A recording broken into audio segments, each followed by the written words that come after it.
UCLA, them Bruins is out there. Deshaun Foster, second year, last year 5-7. He's returning 5 on offense, 6 on defense.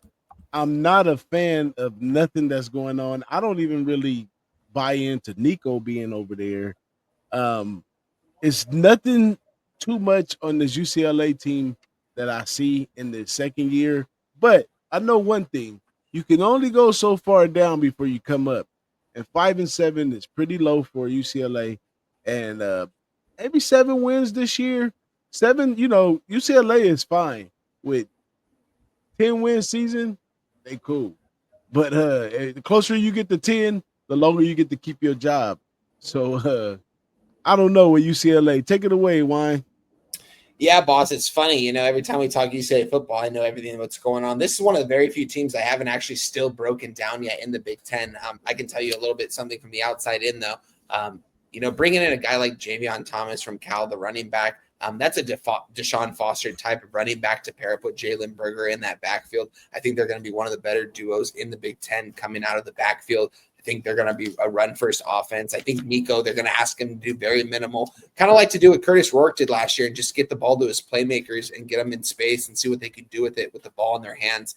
I think there's only so much you can do. Bringing in an OC like Tino Sinceri, he's never actually been a play caller, a full-time play caller, and he is the full-time. I mean, everything's Foster will always tell you it goes by him, but I can tell you what, I mean, Tino's definitely out there. He's talking to the quarterbacks. He's the quarterback coach. Him and Nico became really close these last couple months. But at the same time, I question Nico's big throw ability in the big-time games.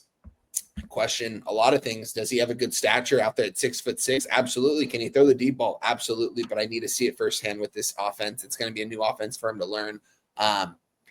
Do I think they are better than last year? Absolutely. I do think they can win 7 games. I think they can go maybe 6-6, 7-5 this year, which will be an improvement from last year.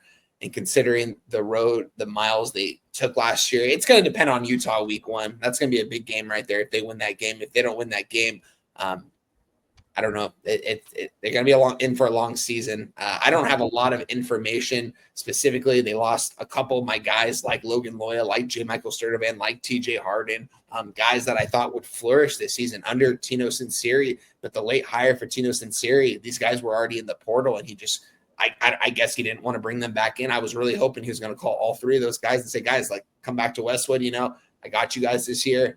Wasn't the case. They brought in a lot of transfers. Deshaun Foster seems very more loosey-goosey going into this year. He seems a little bit more comfortable actually being the head coach. Last year, it seemed like he's very stressed out early on in fall camp. They were asking him questions, and he was just like didn't even know what he was saying because it seemed like he just wasn't ready for it. Definitely seems a lot more ready this year. I question that the Big Ten is loaded. It's going to be very interesting to see what they do this year. Hopefully they can win 6 games, 7 games. That's an improvement, I think, for UCLA. Moose, take it away, my guy. I know you've got a good breakdown on this one. I'll again, the Nico situation is, if you're not aware of kind of everything that happened, the timeline of how it all played out, it is a big reason why I think UCLA could really struggle this year.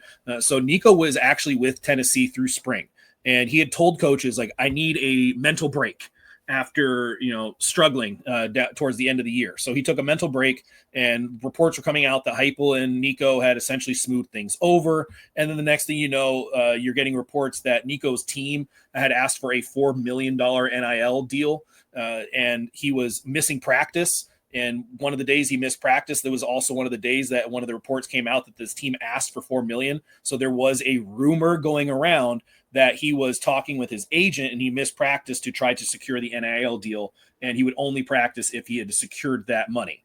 So he goes to UCLA. Joey Aguilar was actually in camp, was supposed to be the number 1. And then when Nico comes, the two essentially just kind of swapped. And Nico does not have a spring to learn the offense. He has worked with Foster. He's worked with Sinceri. He's worked with the wide receivers. But it's different, with working with your individual position groups versus actually working against the first team defense. That's one of the things that I have major questions about. And if you haven't done the research on the whole Nico situation, I do have it detailed in my Moose Dive, which I do give out for free. The other major question I have is on the defensive side of the ball, specifically the defensive coordinator. I'm not sure exactly how you say the name there, Wine. You might be able to help me here. Maloa. Kaiki Maloa. He returns as the DC, and he was the co-defensive coordinator at Washington when they had one of the best pass defenses in the country, allowing under 200 passing yards. But what's not written is that he was significantly boosted by Jimmy Lake as the head coach, because Jimmy Lake was a defensive back guru. He is a secondaries coach guru, and he was really beneficial from being able to learn a lot of the things that he does, some of the systems that he uses. And you saw last year secondary, Wine Time, you can correct me if I'm wrong on this, but the secondary going into last year had a lot of hype.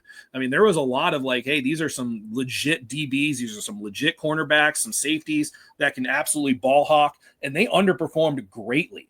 And now you look at this offense, this defense, which essentially has 6 starters return, but a lot of the production from last year left. Oh, yeah. 14.2% of tackles from last year are gone, and the pass defense is a concern because the front 7 doesn't look like it might be able to generate much pass rush. So it could be another season of the secondary having to essentially kind of figure things out. And I'm not confident that Malloy is going to be able to make the adjustment, because he didn't make it last year. So what makes me think he's going to make it this year? So I'm not a huge fan of UCLA. I do think we're going to have some spots where we might be able to take them as a dog, as a home favorite, but I am not thinking that UCLA is going to be pushing this year and push past the 500 mark. I feel you 100% on that. Let's keep it moving. For the rest of them, we're going to just kind of do this first thought and just keep it moving, because it's a lot of teams in here. I do appreciate you guys hanging in with me today. Appreciate my chat right there hanging in. My man O.E. been hanging in with us for